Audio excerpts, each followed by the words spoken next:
Warriors wake up, soldiers check in. What mission are we on today? Family and young warriors, listen to me. Before we engage in our techniques, one of the first things we gotta learn is how to get into our powerful warrior stance. I said that warrior stance. Let's go get it. Zah-oo.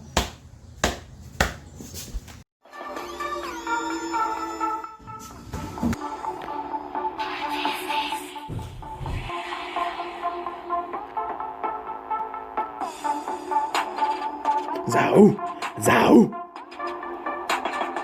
Zao, Zao. Warriors wake up.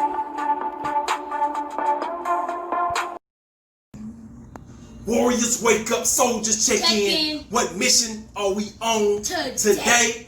Listen to me, we got warrior, young warrior, real Jaleel, co-instructor today. Listen, today we're going to be talking about the basic of warrior self-defense training, which is our warrior stance. Very important that you get into a correct stance, that you get into a right stance to have optimal ability to counter and do the warrior self-defense training. Now, it's not always going to happen, but we're going to talk about how we can get to that basic warrior stance today. All right, so one of the first things that we have to look at when we're talking about our basic warrior stance, and we're talking about our body position. All right, where we're going to have our body in position when we are in a situation of warrior self-defense. All right, so the first thing that we always look at is getting our feet in position. So the first thing that we always look at is getting our feet in position. So with our feet in the warrior stance, we want to have our, depending on our dominant hand or what stance is more comfortable for you. If you have your right hand as your power hand, as the hand that you feel that you have the most power in, you're going to have that hand to the rear, which also means you're going to have that foot to the rear. All right. So first of all, you're going to put the hand that you want to have for your power, or the foot that you want to have for your power foot, all right, to the rear. So if you are right-handed, generally you're going to have your right foot to the back, to the rear, all right, furthest away from your opponent. All right, so that's number one, having your right foot in position, your rear foot in position. All right, next you're going to have your lead foot in position. That's generally the hands that's not your dominant hand. All right, so if you are right-handed, this is usually your right foot, your left foot that's going to be in the front. All right, so that left foot is going to be pointing forward towards your opponent.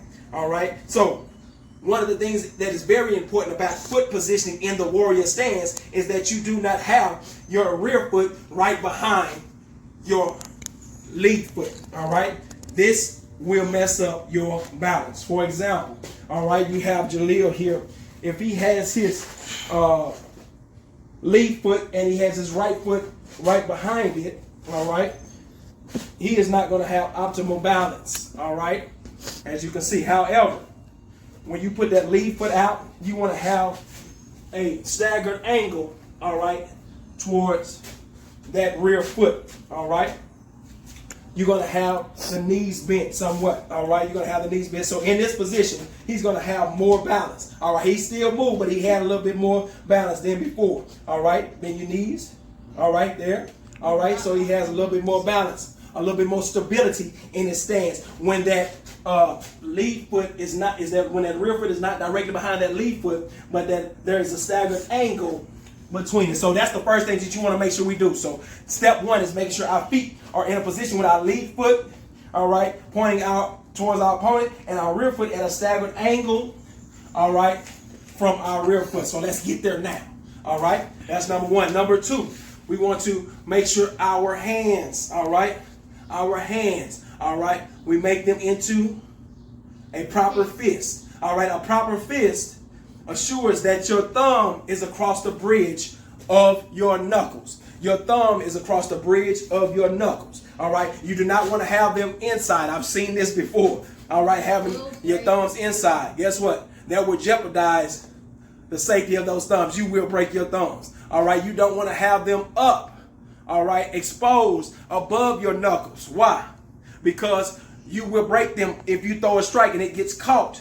All right, there will be damage to your thumbs. Therefore, we bring them across the bridge of our knuckles. All right, so with those two properly created fists formed fist, we're going to protect both sides of our face. All right? Protect both sides of our face. All right? As you can see, Jaleel has both sides of his face. All right? Protected. All right? Elbows are in. All right? Elbows are in. So we have our fists on both sides of our face. Elbows are in. All right? The next thing that we are looking at is our lead shoulder. Our lead shoulder in the front. We're going to have that lead shoulder turn towards our opponent. All right? We don't want to have this squared up because that creates an open target. Therefore, we're going to turn towards our lead opponent. Make sure that we are protecting both sides of our face. All right? Turn that shoulder towards our lead opponent, towards our opponent, protecting both sides of our face. All right? I do not have a square target for the opponent. All right? I have an angle here. Boom. Protecting both sides of our face. All right? So we have our feet. We have our fists, protecting both sides of our face. We have our shoulder, elbows in. All right? The last thing that's very important is that we have our chins down. All right? We have our chins down. The important thing about having your chin down is because if you have your chin up and you catch a strike to a chin that's exposed, all right, you will be in worse position to get knocked out because it hits your chin. Now it shakes up your brain. You lose consciousness. Now you're out. You're out of the fight. You cannot be alert, aware, and ready to protect if you are knocked out. So we want to have our chin down. All right. Very important. That means our eyes must stay up. Even though our chin is down, our eyes must stay up in order to keep view of our opponent. All right. So let's go through this again. All right. Feet. All right. Our feet. We have our lead foot towards our opponent. We have our rear foot at a staggered angle towards our at a staggered angle from our lead foot. All right. We have our fist protecting both sides of our face.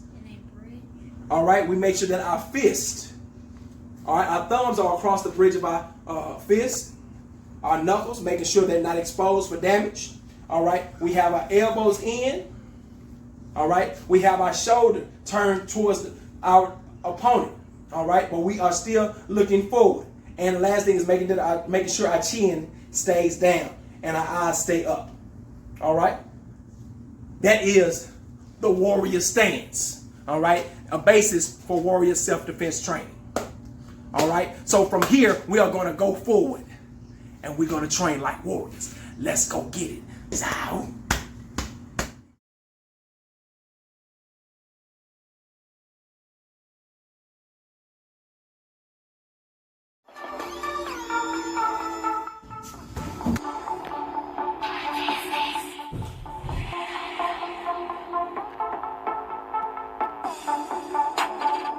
Zow, zow,